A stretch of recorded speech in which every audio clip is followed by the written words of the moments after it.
नमस्कार दोस्तों, ocean network में आपका स्वागत है। मैं हूं ओमकार चौधरी।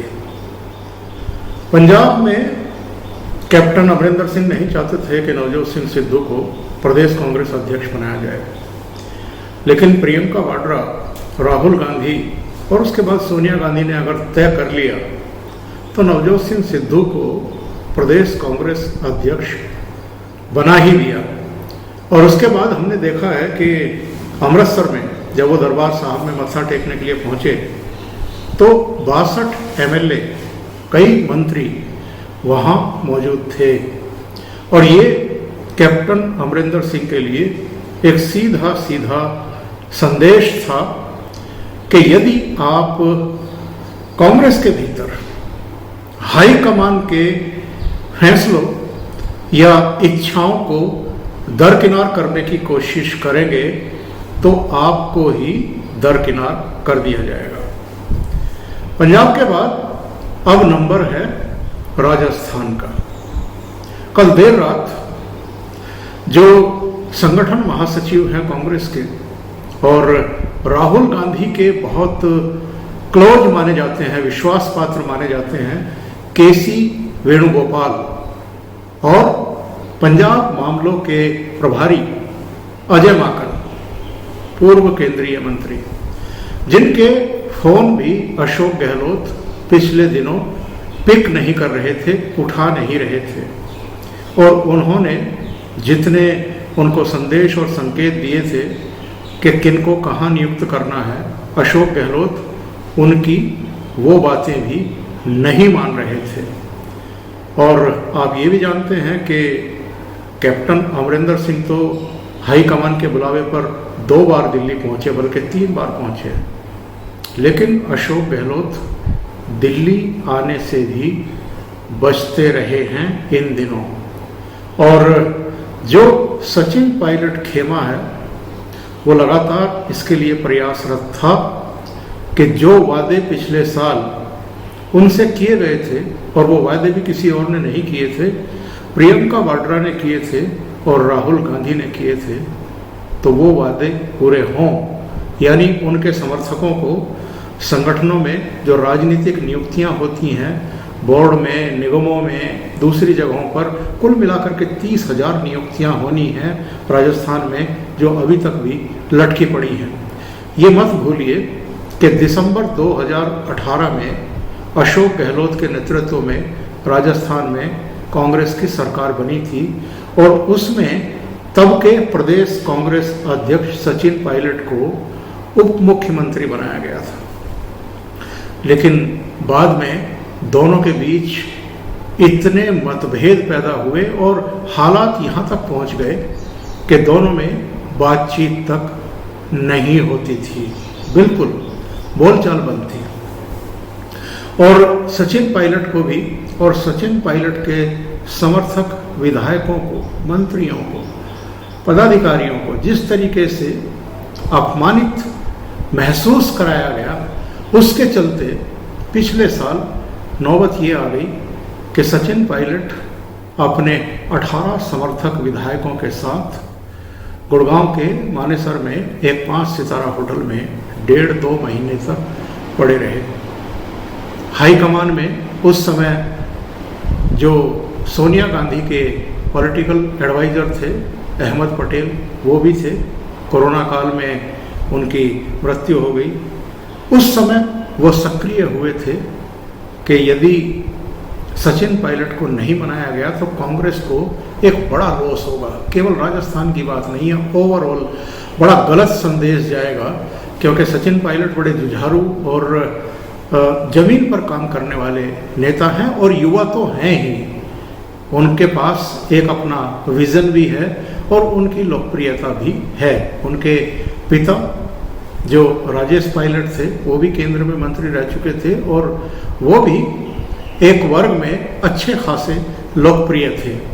लेकिन अशोक गहलोत नई पीढ़ी को आगे नहीं आने देना चाहते, और जिस समय इनको दरकिनार करके, यानी सचिन पायलट को दरकिनार करके अशोक गहलोत को राजस्थान की कमान सौंपी गई थी, उस समय भी ये सवाल उठे थे कि यदि छत्तीसगढ़ में प्रदेश कांग्रेस अध्यक्ष भूपेश बघेल को चीफ मिनिस्टर बनाया गया, मध्य प्रदेश में प्रदेश कांग्रेस अध्यक्ष कमलनाथ को चीफ मिनिस्टर बनाया गया और उससे पहले पंजाब में प्रदेश कांग्रेस अध्यक्ष अमरिंदर सिंह को चीफ मिनिस्टर बनाया गया, तो राजस्थान में सचिन पायलट को क्यों नहीं बनाया गया?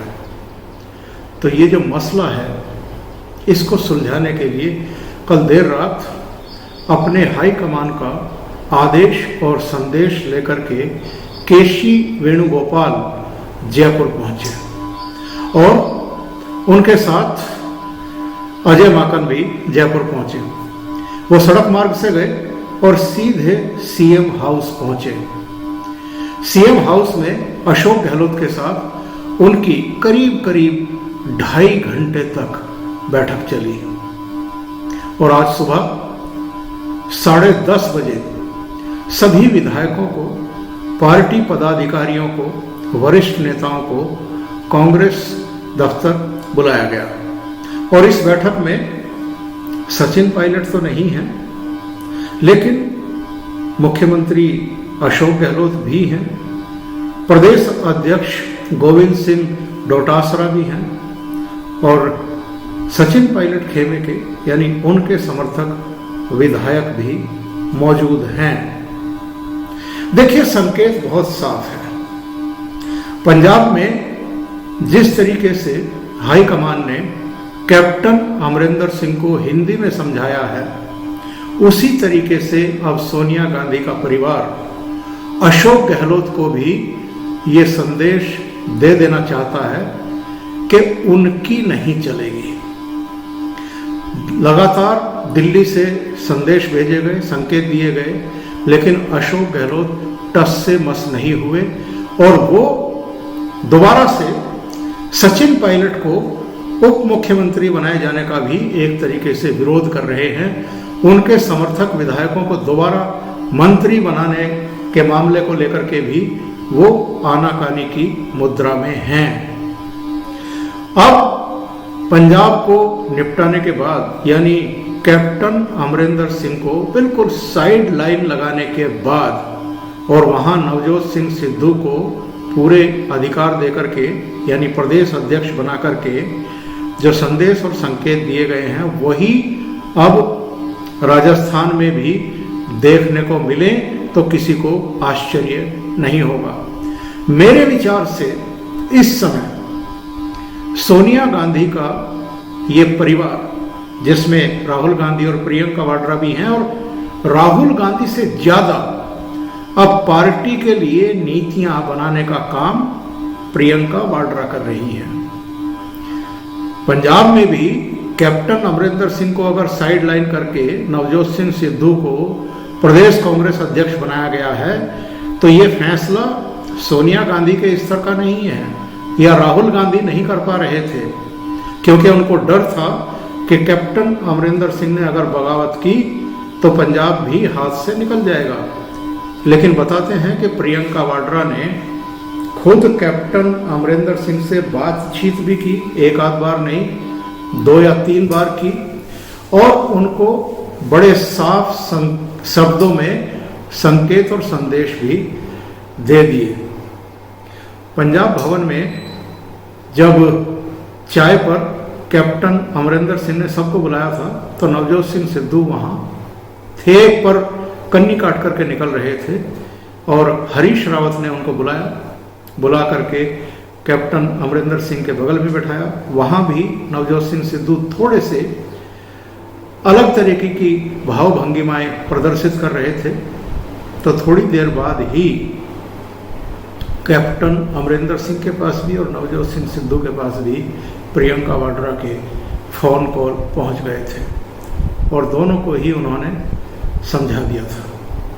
इसके बावजूद जो प्रदेश कांग्रेस कार्यालय में पदभार ग्रहण समारोह हुआ, उसमें नवजोत सिंह सिद्धू ने भी कुछ तल्ख भरी टिप्पणियां की और कैप्टन अमरिंदर सिंह ने तो यहाँ तक कह दिया कि जब आपका जन्म हुआ था उस समय में कमीशन प्राप्त कर रहा था सेना में।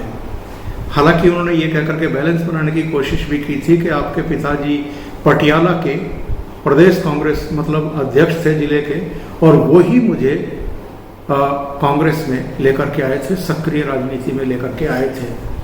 पर जो कांग्रेस नेतृत्व है, जो 10 जनपद परिवार है, ऐसा लगता है कि उसने दोबारा से जो एक राजनीतिक संदेश देना होता है, वर्चस्व प्राप्त करने वाला, चाहे सरकार हो चाहे संगठन हो, वो संदेश देने का अब फैसला कर लिया है। पंजाब में वो चीज़ों को सिरे चढ़ा चुके हैं, संदेश दे चुके हैं। अब राजस्थान की बारी है। इससे पहले वो उत्तराखंड में फैसला कर चुके हैं, हरीश रावत को ही मुख्यमंत्री पद का एक उम्मीदवार घोषित करके। वहाँ और भी चेहरे थे जो ये सोच रहे थे कि शायद इस बार हरीश रावत के बजाय उनको चेहरा घोषित किया जाए, लेकिन हाईकमान ने स्पष्ट कर दिया कि हरीश रावत ही वहाँ मुख्यमंत्री पद के दावेदार होंगे, उम्मीदवार होंगे। अब राजस्थान में तरह तरह की चर्चाएं हैं। केसी वेणुगोपाल का जयपुर पहुंचना एक बहुत बड़ा संदेश है, एक बड़ी घटना है, क्योंकि वो राहुल गांधी के करीबी हैं, प्रियंका वाड्रा के विश्वास पात्र हैं, और वो अगर प्रदेश प्रभारी अजय माकन के साथ जयपुर भेजे गए हैं तो जाहिर है जो 10 जनपद परिवार का ये हाईकमान है, 3 सदस्यीय, उनके दिमाग में अब स्पष्ट है कि बहुत हो चुका। अब कैप्टन अमरिंदर सिंह के बाद अशोक गहलोत को भी सीधे सीधे समझा दिया जाए। आपको याद होगा, जो उम्र दराज हैं उनको तो अच्छे तरीके से याद होगा, जो नई पीढ़ी के लोग हैं उन्होंने सुना होगा या पढ़ा होगा।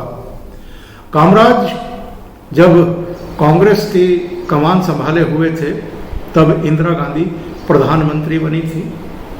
उनको ये गलतफहमी हो गई कि मैं ताकतवर हूं, और उन्होंने इंदिरा गांधी के खिलाफ एक तरीके से मोर्चा खोल दिया।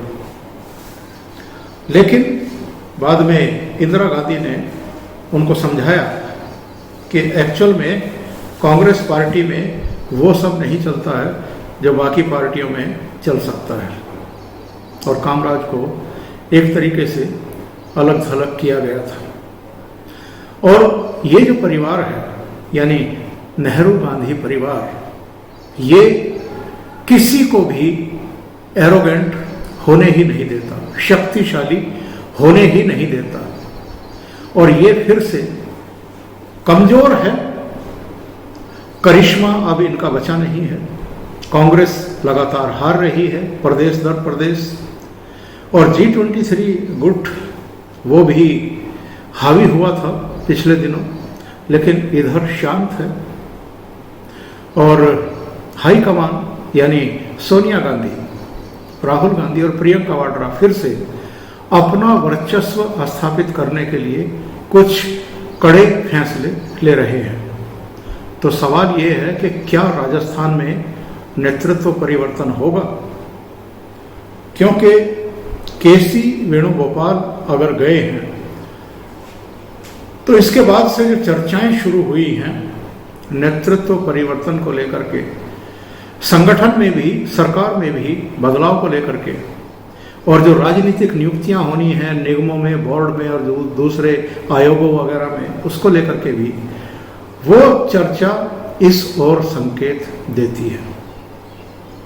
पिछले दिनों सचिन पायलट ने ये कहा था कि मैं हाईकमान के संपर्क में हूं और बदलाव होगा, जो रुकी हुई चीजें हैं उनको सिरे चढ़ाया जाएगा।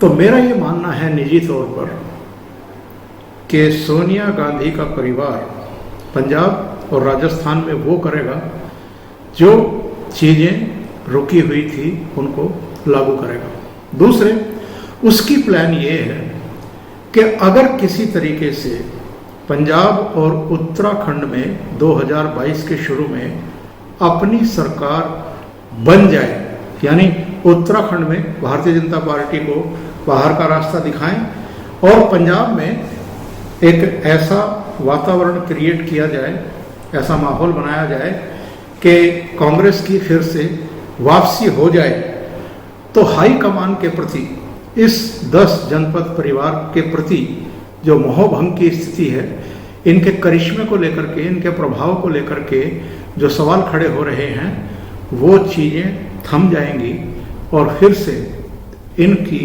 पुनर्स्थापना हो जाएगी, यानी इनकी बहुत हद तक साख की बहाली हो जाएगी। और जो ममता बनर्जी से लेकर के अरविंद केजरीवाल और शरद पवार वगैरह सपने देख रहे हैं, या ये सोच करके लगातार एक तीसरे मोर्चे की अवधारणा को मूर्त रूप देने की कोशिश कर रहे हैं कि अब सोनिया गांधी या राहुल गांधी या प्रियंका वाड्रा का जादू उतार पर है, या जादू था भी कि नहीं था, इसको लेकर के भी सवाल खड़े किए जा सकते हैं। पर चूंकि ये लोग पार्टी को जीत के पटरी पर नहीं डाल पा रहे हैं, इसलिए वो सोच रहे थे कि कोई तीसरा मोर्चा खड़ा किया जाए, एक वैकल्पिक मोर्चा खड़ा किया जाए, जो 2024 में नरेंद्र मोदी के विकल्प के तौर पर सामने आए। तो इनकी योजना ये है कि एक तो संगठन में अपने हिसाब से बदलाव करें, जो नहीं होने दे रहे हैं ये बदलाव, उनको अलग थलग किया जाए, उनको कड़ा संदेश दिया जाए। नंबर 2, उत्तराखंड और पंजाब में कांग्रेस की सरकारें बनाई जाएं, ताकि इनकी साख की बहाली हो सके, इनकी पहले वाली धमक जो है वो वापस पाई जा सके। और इसके अलावा जो रुके हुए जितने भी फैसले हैं अलग अलग प्रदेशों में, उनको तेजी से लागू किया जाए।